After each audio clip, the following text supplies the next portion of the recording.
Welcome back, everybody, to the Breakout CEO podcast. I'm Jeff Holman, host of the podcast here, and I am super excited to have Stephen Selikoff join me today. Stephen and I have known each other for a long time. I would give you a long-winded type of introduction to match his expertise from years and years of doing what he does, but I'm going to keep it short and just say something a little more personal. I've worked with Stephen with lots of different clients that he's worked with, and he's sent some my way. I've sent some his way. Stephen is just a genuinely good dude. Stephen knows what he's doing. He helps people through product development. And I'm not talking about he has some ideas or he's read this or that, or he's a guru online that will teach you guru things. Like Stephen is boots on the ground. He'll take you to China, like boots on the ground, meaning he'll take you to China. He'll walk you through the Canton Fair. He'll walk you through manufacturers. He'll show you from A to Z what to do as you're developing products and getting them into Amazon or even into retail eventually. And I really wanted to have Stephen on here. I am getting long-winded. I didn't mean to do that. Sorry, Stephen, but this is what it is. I really wanted to have him here because I think Stephen brings a unique perspective on really hands-on innovation, and CEOs that we work with and the people who are building these companies quickly, going from early stage 0 to 1 to raising money or bootstrapping into whatever they're doing. They're innovating, they're creating new products, new platforms, new brands. And I think that the crossover between Stephen's experience with innovators and where CEOs in our audience are headed is just a match made in heaven, if you will. So Stephen, so excited to have you here. Welcome to the show. Thank you. Thank you. And I'll add to that Jeff didn't mention, he's actually been to China with me. And that is right. It was a privilege. A bunch of founders and people who are doing exactly that, starting their companies, moving along their companies, growing their companies. See if I could do this without names, but I know that you were there with us with one person who, when we first met, was doing about 5 to 6 million a year. Now he does about 8 million a month, to people who are brand new, starting out, scared, not sure what they want to do, not sure how to do it. And it's just, I'm very incredibly lucky to be able to work with people like this. I love it. Yep. And that comes through in your passion. And like you said, I've been to China. I've seen you interact with your clients. You're in some of the meetings when they're in meetings with me and my team, because you're literally helping guide them through the process. And so it's a fantastic resource. And we're really lucky to have some of your time, because I know you're always traveling around the world helping people. And so we're catching you in your home, not Shanghai there behind you, but catching you in your home before you head to tell us what you're doing tomorrow and the next day. You're headed somewhere special. Yeah, heading to Co-Create Conference by Alibaba down in Las Vegas, where I'll be talking about the de minimis rule, the Section 321 rule that's been rescinded for China and other countries, that allows you to import up to $800 worth of goods without duties and tariffs. That rule has now been suspended, and it's causing quite a lot of havoc, and it frankly shouldn't be, which is, I'm going to be quite contrarian when I stand up and talk about it. But if I may, for a quick moment, if you are dependent on not paying duties and taxes to make your business profitable, then you're not running your business the correct way. Think about the three little pigs. You're building your business out of straw and sticks if you're dependent on that. You need to build your business out of bricks and stone. It needs to be strong enough. Of course, it's going to hurt you. It's going to hurt everyone, but it shouldn't be killing your business, because your business needs to be stronger than that. Makes perfect sense. And for a lot of people in our audience, they're probably at the stage where they have to do other things because they're selling so much product. You mentioned before, one of the people that was there in China with us doing 8 million a month. That's probably difficult for them to rely on de minimis rules in order to build that type of company, right? You can't rely on that. And I'll give you two other comments which really fit into this. One is the fact that people are CEOs. They know that their business is a business, and they talk with you and they learn from you because you are an attorney. there is another very important person on your team, and that is your accountant. I am amazed at how many people doing e-commerce and either don't have an accountant, or if they have an accountant, maybe it's a brother-in-law or something, because they don't know that they can deduct the tariffs and the duties that they're paying. And it just blows me away that people who are very smart, risk takers, who see problems from every angle, have not talked about with their accountants about tariffs and duties. That blows me away. And the other thing I was going to say is this whole thing about tariffs and so on, it's going to happen. 4 years ago, 3 years ago, we had a shipping nightmare where prices went from 4,000 a container to 24,000. And before that, of course, the pandemic. Make your business strong, and you'll go through all these, and whatever is going to happen next. Yeah, that's the contrarian view, right? You're saying the stuff nobody else I'm will not, say. yeah, I am pretty much contrarian on a lot of things, but it comes from experience. I've probably run into every pothole on the road that you can myself. So it's real life. Things are not as even, I have a book. We were talking about it. Just the update just came out. But I have a book that's used in universities, and I You have it there, what right? Show us I a do copy of that book. someplace. Where is it? Here it is. See if it comes up on this screen here. There we go. The complete book of product design, development, manufacturing, and sales. And it's very big. It's a textbook. But when you're in college, when you're taking extra courses, when you're learning things online, lots of times it is aspirational. People are talking about things they would do. The teachers, the people who are teaching you, talking about things they would do or should do, and so on. But when you get right down into the trenches, it's a different world. It's a different world. And it's great. It's fantastic. Yeah, and I'm excited to hear about some of your wisdom you can share with our Breakout CEO audience here shortly. But before that, I really like you mentioned the potholes you've experienced in the past. Give us a flavor for some of your background. What makes Stephen? Oh gosh, I have a very weird background. I grew my hair. I had hair for those people looking. I grew my hair long in college. I went off to Europe and I became an entrepreneur in the most personal way you can, which is just based on personal talent and skill. I became a advertising and fashion photographer. And I'm actually going to backtrack a little bit. My first taste of being an entrepreneur was back in 1973. There was a TV show called Star Trek, and the wife of the producer, Gene Roddenberry, his wife Majel, would take the film off the editing room floor and just cut it up into little pieces and sell it. And the catalog was mimeographed, if anyone remembers what that was. It was mailed out. You could go through, see the different scenes, and choose what you want, or buy scripts, phasers, tribbles. I had a tribble. But anyway, I took these little pieces of film and I would blow them up into prints. I went to the Star Trek convention, the first and the second one. At the second one, I actually sold prints from these pieces of film. My brother copied the film or sold this film, so he was making a profit that way. But I realized I could just hold on to the film and just use it to produce product after product. So at 13 years old, I got the entrepreneur bug. Wow. And that followed me, as I say, after college. I went off on my own, took a risk, which every entrepreneur knows about. And that was very exciting. Eventually, I got back to the States. I got rid of my long hair. I started putting on a jacket and a tie instead of a black leather everything.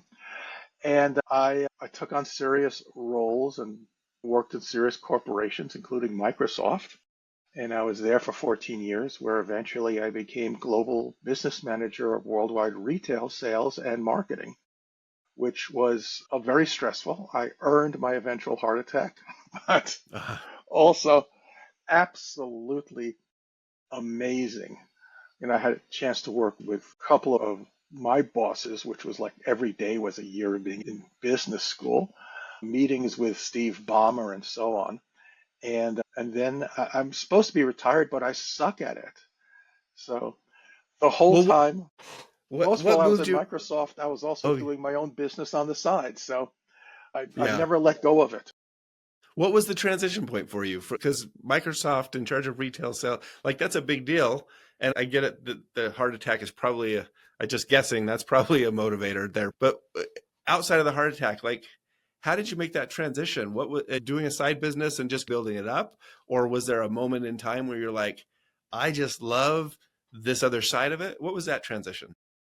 I'd say twofold. One, no matter how high you go in a corporate ladder, you're still working for someone else. And in my makeup, down to my blood and bones, I want to work for myself. I want my dreams to come true. And you're helping with some of those, some of the exciting things we're working on. Yes. And then I had my first $1 million seller. And I'm going to be very clear here. I hate when people talk about being a 6 or a 7 or an 8-figure seller and they're talking about revenue and profit are not the same thing. Revenue is what we used to call vanity metrics back when I was in college, and it hasn't changed since then. So don't chase revenue. If you're selling online, don't chase rankings and reviews. Those are all important, and you can look at those as stepping stones or KPIs, but what you're chasing is money. And if you're not making money, then take a step back and say, what am I doing here? Don't substitute other goals. There's only one goal, that's to make money. Anyway, so I had my first big successful product. My wife got a little dog, not so little, Yorkie that was very big. And the first night with the dog, she got into bed, I got into bed, and then the dog got into bed and just pushed her over. She went right to the middle. I got to the edge. I was about to say something, and I got the look. And if you're married, you know what the look is. So I kept my mouth shut. But I have a tendency to look at life with a sense of humor. And I was at a flower shop, and they had pillowcases. And the pillowcases were for couples that like his side, her side, Mr. Right and Mrs. Always Right. Oh, Really yeah. cute, funny little pillowcases. So I laughed. I said, "Do you have one, for the dog?" And I said, "No, but if we did, we'd sell 1 million of them." That was a light bulb moment. That Yeah. immediately, he thinks he could sell 1 million of them. I'm going to figure out how to get this done. So that night I told my wife about it. She laughed. We went to bed. I couldn't sleep. Got up. By the time the sun rose, I already had the entire business structured out, and I made pillowcases. Each pillowcase set split the bed in half. So, for example, one of our very first ones had one half the bed, the dog sleeps here. The other half of the bed said, the wife sleeps here. And on the very edge, squished up, said, the husband sleeps here, just That's like it funny. was in our own home. And that got into all sorts of big time retailers, Bed Bath and Beyond, Francesca's, and also Amazon first person vendor and Amazon third party marketplace. And it was very different back then than it is now. Amazon's become very complex. It's become very expensive, but it's still, at least I expect at least the next 5, 6 years at least, the number one place people go to purchase things online. So Yeah. very So what was powerful. it you've seen, and I've seen a lot of people who are at that moment in their lives, right? They're at that. I'm gonna call it the pillowcase moment, right? I've been doing my thing, working corporate job or whatever it is, selling this and that, and one day I'm like, why doesn't anybody do this? Where I need a product that will solve this problem. Where is it? And then we think to ourselves, why not me? Maybe I'll just create something. And so many people get to that point, right? They get to the point of the pillowcase moment now. You've had the idea, maybe you stayed up all night, you've put stuff on paper, you've said, what if I do this and that? But there's a point between that moment and what you just described. I'm actually selling, I'm actually making, I'm actually profiting off this. Like for you, what got you? Was it easy to get past that moment and jump from the creator to the operator, or was it a natural step? I'm really curious because a lot of people get stuck right at that point and they can't push past that, but you clearly did. Well, to me, it's a very natural step. I can't wait to make this happen, to make this real. There's a couple of points when you have products that are Just there's nothing else that comes close to it. The first that you experience is you when you have that first product arrive, whether it's in the mail, whether it's like local, you're having somebody, created locally, first time you have it in your hands, that's extraordinary. But that is nothing compared to the moment that you're in a store and like some creepy person, you're at the end of the aisle just hanging out, watching where your stuff is on the shelf, and you see a stranger walk up, see your product, pick it up, look at it, think about it, put it into their shopping basket, and pay for it. That is the most extraordinary feeling. And once that happens to you once, you'll never hesitate again. The So reason how most did you people get? hesitate, though, oh, sorry, How, go on. yeah, how did you get there? Because those are two experiences that you had. I'm supposing you hadn't had before. Maybe you did. Maybe because you'd taken those films and blown them up into posters, you'd seen what it's like to sell. Maybe you already knew So that. I Did know you? I know what it's like to sell. I know what it's like to see people excited about buying your product. When they meet you and they find out this is your product, they like talking about it, which is like you're a mini celebrity and all you are is really a business person. But this is very exciting to people. I first started in retailers, if we discount being a 13-year-old selling at a convention. I first started selling at retailers, and I had a friend who was a buyer for a major corporation. I live out here in Seattle. We're near an area called Squim, which is just west of here. And the climate there is very similar to Provence, France. So they have fields and fields of lavender. So I was there with my friend, and she was talking to owners of a couple of the gift stores, and I didn't know about what, but I was going around taking pictures, and then we got back into the car, and she told me that we're going to sell your glass. I said, "What?" There's lots of glass blowing up here in Seattle, and I've taken some classes. I really enjoyed it. It was a nice way of relaxing, and just like a pianist practicing when they sit down at the piano, typically each time in the hot shop, start off just blowing some little glass balls and just getting myself psyched and ready physically, emotionally. So those little glass balls, she loved them, and you could put color in them. She had made a deal. She became my agent and not me knowing. And she had made a deal where I was going to provide these gift stores with lavender colored handmade glass balls, artisan made glass balls. And she had done everything. And then she walked me through all of the information I needed to know to start selling to retailers. Everything from pricing, keystoning, deliveries, and so on, packaging. This was my entry to all of this. And then 4 years later, I was selling some products on Amazon. And then for everyone who sells Amazon FBA, originally there was no FBA method. It was just Amazon's distribution network, fulfillment by Amazon. So when that started, I was at Microsoft. I had friends at Amazon who said, "Hey, I know you're always complaining about your warehouse. We're starting this thing." And I signed up. So if someone could get into those identifiers, I'm probably within the first 100 people that ever signed up for Oh, wow. for FBA.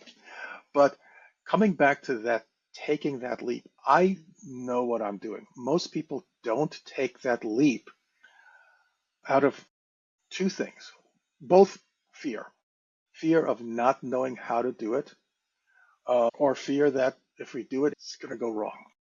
You're never going to fix that second one. There are ways of mitigating all that risk, much as you can, but don't know how to do it? That's easy. Now, just mentioned Amazon and mentioned FBA. There's a lot of, probably over 1,000 videos on YouTube and courses and everything else teaching people how to sell on Amazon. You following this FBA method, which is find a successful product, has proven demand, do something, copy it, similar to it, and then out market them. But there's almost nothing out there talking about the old school way, developing a product that people want and a product that can have a full line. And that's what I help people do.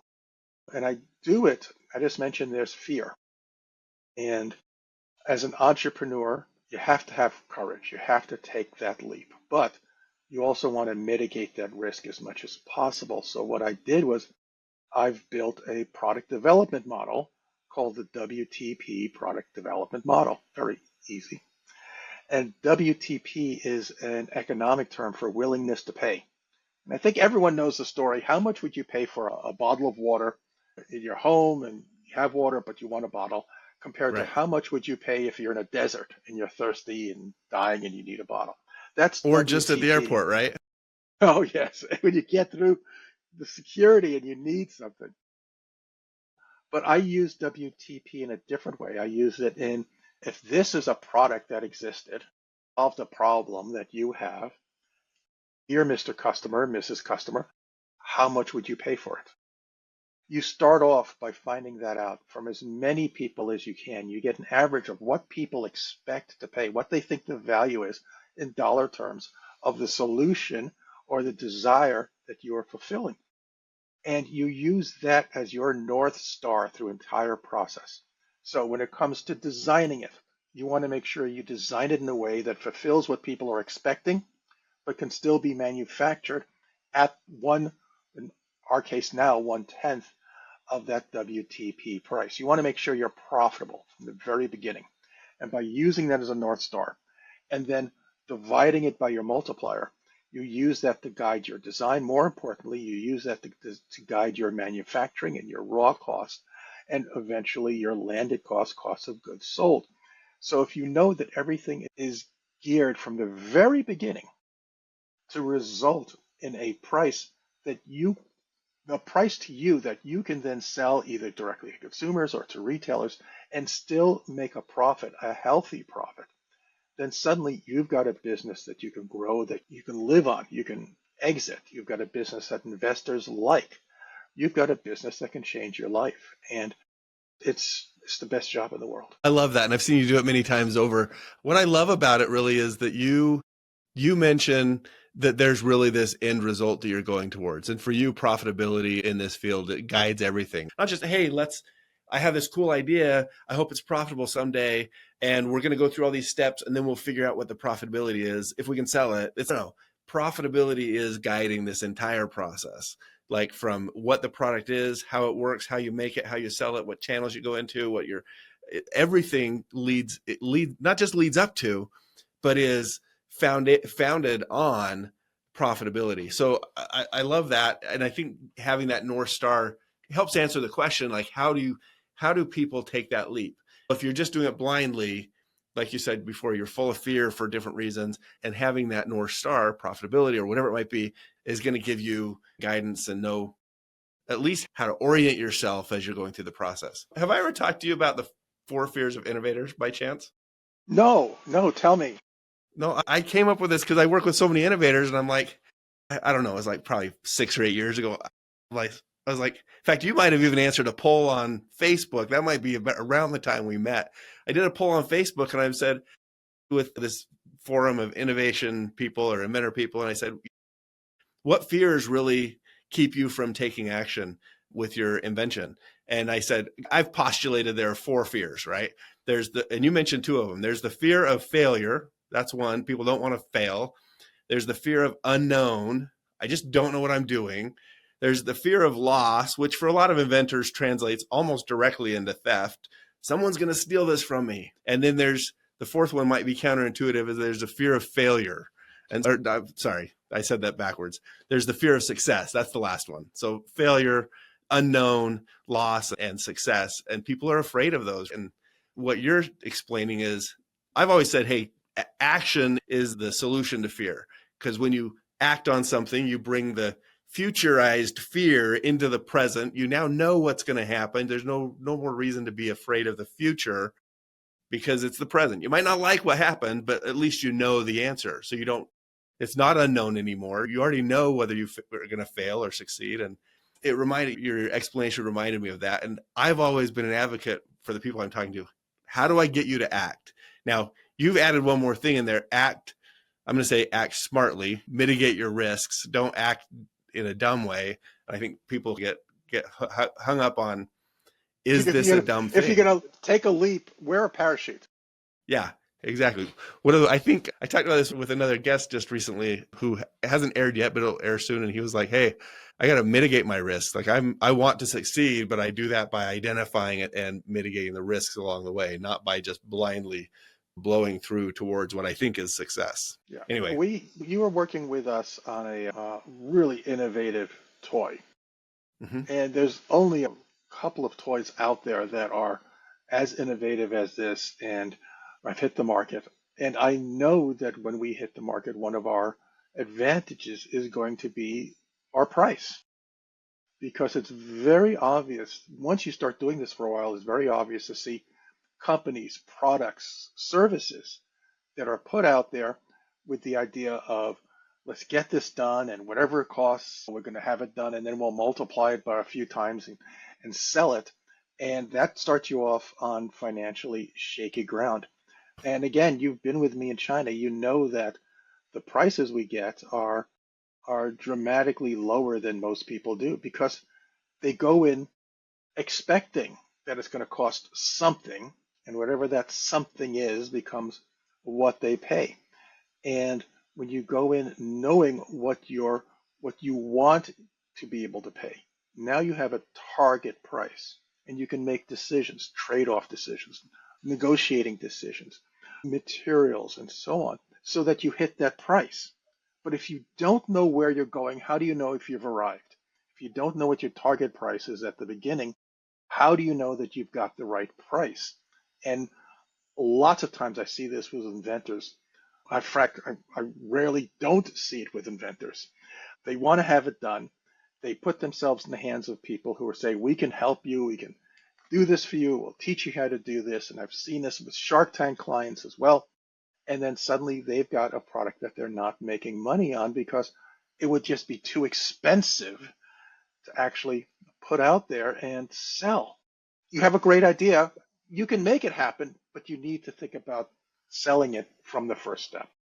Yeah. Yeah. And I've seen those companies too. I've seen companies that have sold tens of millions of dollars in product who can't, they're focused on their ROAS, but their fundamental unit economics aren't good enough. And they're still losing money despite all this revenue and how much they think they're making off of ad spend when they're not. They can't survive as a company. Spend. Advertising, all advertising can do is amplify the money you make on one single sale. And you're going to pay money to do that advertising. So there's lots of agencies out there that say, stay with us, come with us, and we're going to make that more efficient. And good ones do. It's not easy. The good ones do that. They make your dollar stretch 10 times more than it was before, but it is still spend. The only place that profit comes into your business is on the profitability of that product. Whether you sell one or you sell 1 million, you've got to have a high enough profit. Otherwise, you're not making money. You're just being more efficient at selling something you're breaking even from. And I have had those conversations with people, and it's painful, but it happens. Oh, it does happen. One of the most basic lessons I remember from part of my MBA schooling was watermelon trucks. Have I told you about that before? No, I love this. Guy is selling watermelons, right? He has this truckload of watermelons. He buys it from wherever he buys it, and he goes out and he sells his watermelons. In fact, it's him and his brother, I think it was. I haven't thought about this story for a while. Him and his brother out there selling watermelons out of a truck, right? And they get to the end of the day, they're like, we sold all our watermelons. That's awesome. Count up the money, and they're like, we just lost money. We're not making money on these watermelons. And the brother goes, I got an idea. I know how I can solve this problem. We've only been selling one truck of watermelons. What we need to do is we need to sell 2 trucks of watermelons, and then we'll start to be profitable. The flaw, of course, is if one truck isn't profitable, two trucks of watermelons won't be any more profitable. You're just going to lose twice as much money. And so sometimes we see people who are, maybe I shouldn't laugh because it's tragic, right? There's a foundational financial issue in the business, and we see people double down on investment. We need more investment, or hey, we need to sell more product, or whatever it is, but they're not actually touching the numbers that change like you mentioned, the profitability of the product sold. And so I always think about these two. I see people and I'm like, I think all you're doing is doubling your watermelon sales. You're not actually impacting, and probably negatively impacting, your profitability of your business. Yeah, at least those 2 brothers could count up their money at the end of the day. These days, Amazon does not make it easy for you to understand whether you're making money or not. And I believe there's intent behind it. They don't want people to realize if they think they're not making money. They want people to be excited about their sales.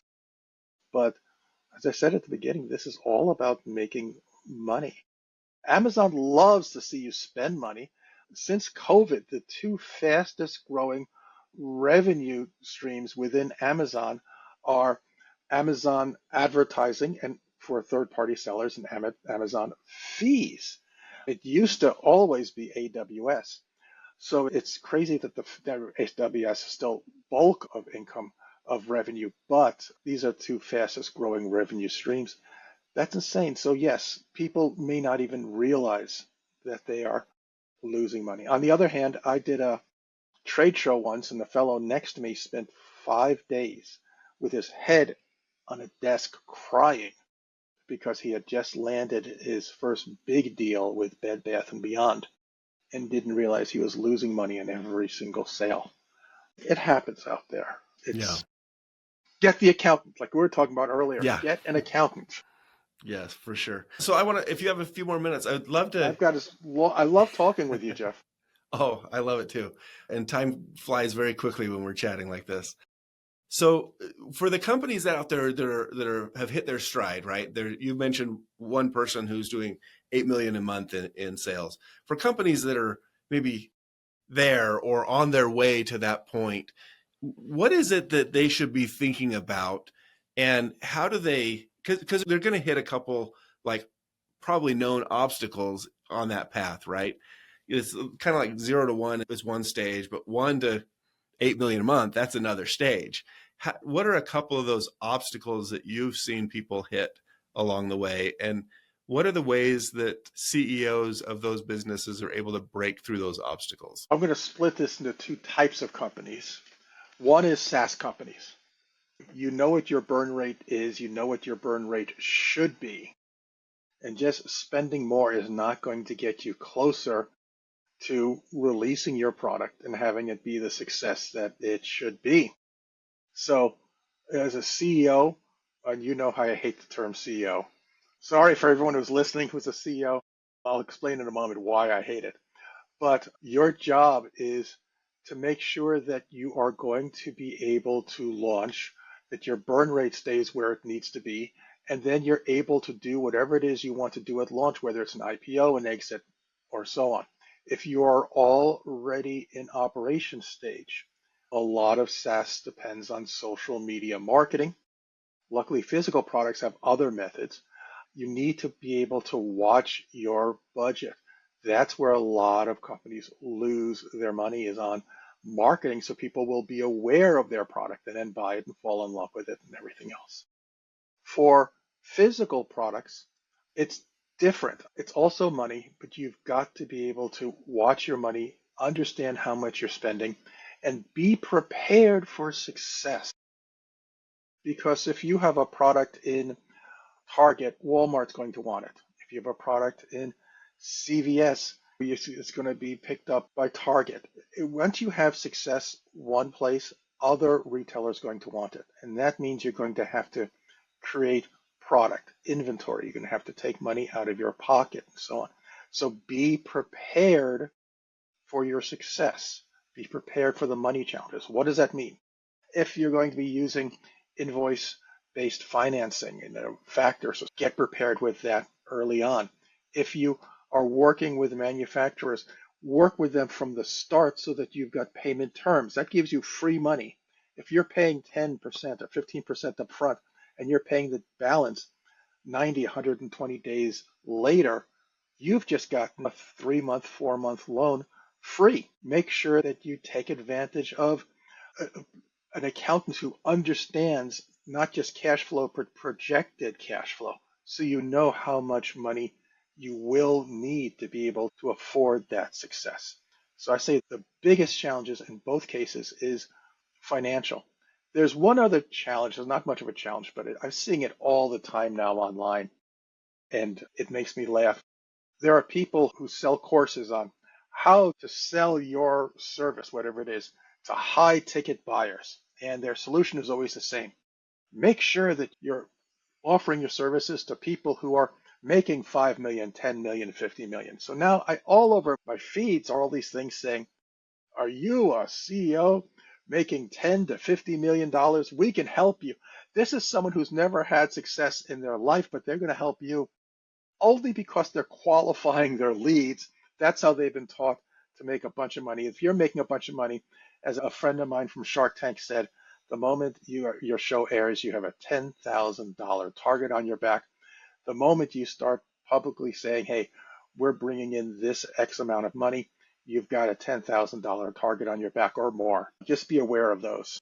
And that's literal. We see that on the legal side. Somebody thinks you're a successful e-commerce seller.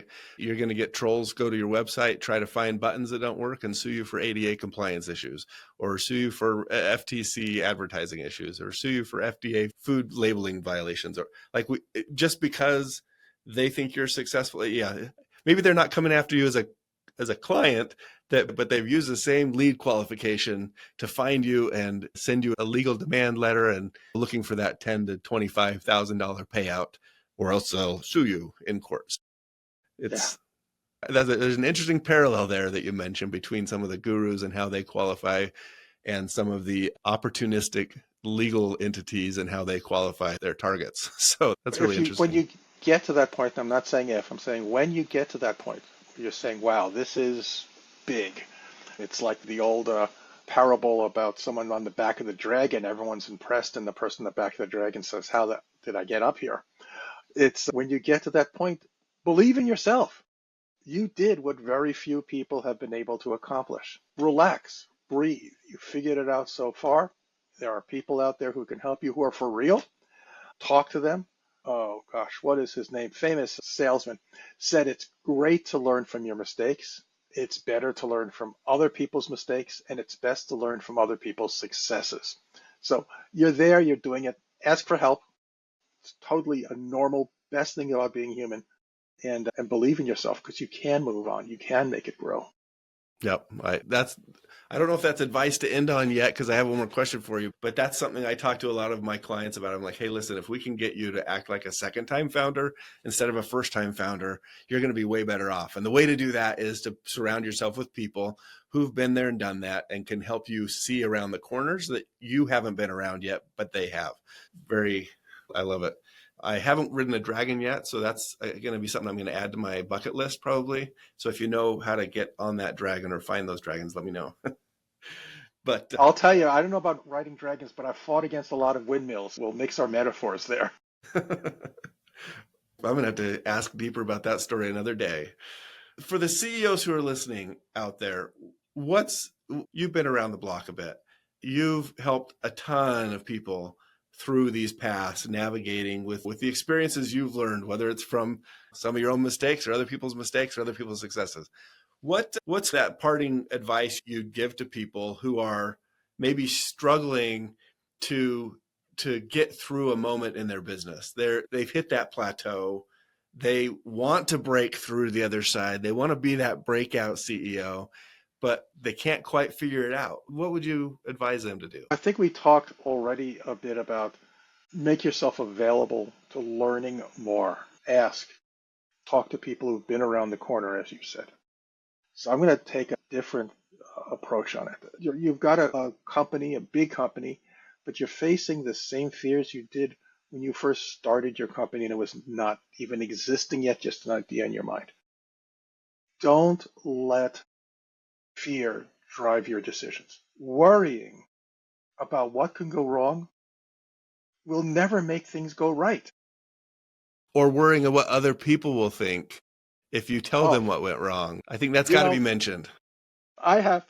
This book is huge, and I've filled it with all sorts of mistakes and problems and humiliating events.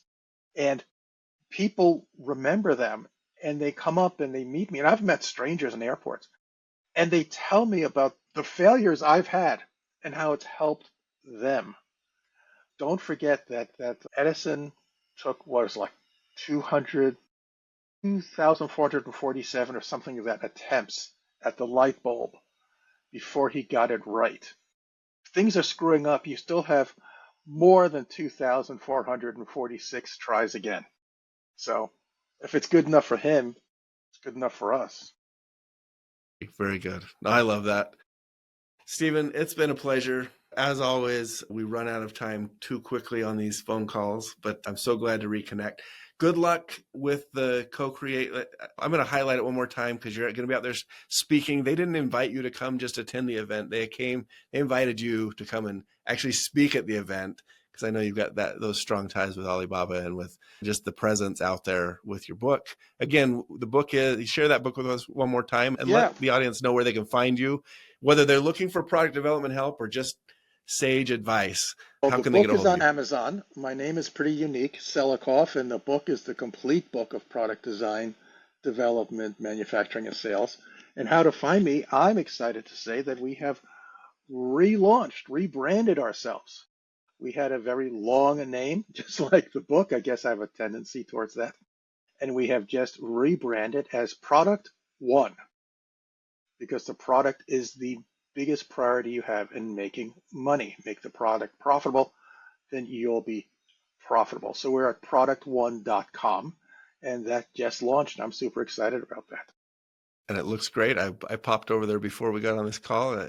It's looking great. I love the branding. So congratulations on the relaunch. Thank you again for being on the show, Stephen. It's been such a pleasure having you. And to all of our guests who joined us today, thank you so much. We're glad to have you here at the Breakout CEO podcast. Leave us a rating, give us some feedback, reach out if you know somebody who'd be a great guest like Stephen, or just connect on LinkedIn. We're glad to have you part of our community.